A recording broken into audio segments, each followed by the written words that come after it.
Hey Steve, what do we have going on today? Hi Linda, today we're going to be talking about our pool pump products, starting with our pool cover pump.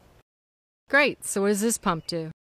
Well, if you live in a part of the country where you put your pool cover on during the fall, winter, and spring, this is a pump you got to have. You need to keep the rainwater and snow melt off of your cover. All this water is very heavy and can be detrimental to the cover. To extend the life of your cover, you need to use a pump like this one to remove the water off of your cover. Okay, so what's special about this particular pump? Well, some pumps, you plug the pump in, the pump runs, you unplug it, it stops. Okay. For a pool cover pump, you don't want to have to run out, plug your pump in, wait for it to drain, and unplug your pump. It'll be much easier for a homeowner to go outside, plug your pump in, pick the pump up, place it in the middle of your cover, and have the pump turn on and off automatically. With this pump, you can do that because of its microprocessing technology. Oh, so there's a computer chip in there? Yes, the software in here is what we call water sensing technology. When the pump senses that there's 2 1/8 inches of water, the pump turns on. When the water evacuates down to 3/4 of an inch, the pump will shut off because it has realized that there is no longer a load on the impeller inside the pump. What this means is that our pump will only work with the presence of water as needed. Okay, so how's that different from other pumps?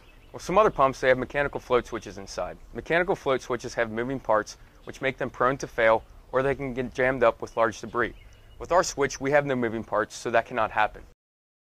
This is a debris strainer that snaps on and off. You will hear a click when you input pump into the debris strainer. The debris strainer is used to prevent leaves and large debris from getting inside the pump.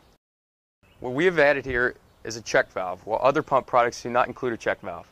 The importance of having a check valve is when you put your pump in the middle of your cover at the lowest spot and the pump shuts off, water will run back from the discharge hose into the pump, causing the pump to short cycle. This is bad for the pump. The only way to prevent this is by having a check valve. Also, the check valve acts as a reducer. It will reduce the discharge from 1 1/4 all the way down to 3/4 inch, which will allow you to use your standard garden hose as a discharge hose. Here's a nice feature that we've added to the pump, our pull to shore rope. What you do is you take the rope and you will tie the rope to the molded loop that we have in the strainer there. Once you have tied the rope onto the strainer, you can now use the rope to pull the pump to the middle of your cover. Pull to shore rope is 25 feet in length, which is nice because it allows you to be able to pull the pump over large distances. If you have a big pool, this is great. As you can see, the pump and the strainer are very stable. Now that we've placed the pump in the lowest part of the pool cover, all we have to do now is plug the pump in. The best part about this pump is that we can leave the pump unattended. For how long? For days or even weeks. The pump is completely sealed, fully submersible, and the switch only works when needed. Now, we do not recommend leaving your pump out during the winter, but if you were to happen to leave your pump out during a cold night, we've added a feature to the switch software, which is freeze protection, which will prevent your pump from running during an icing condition.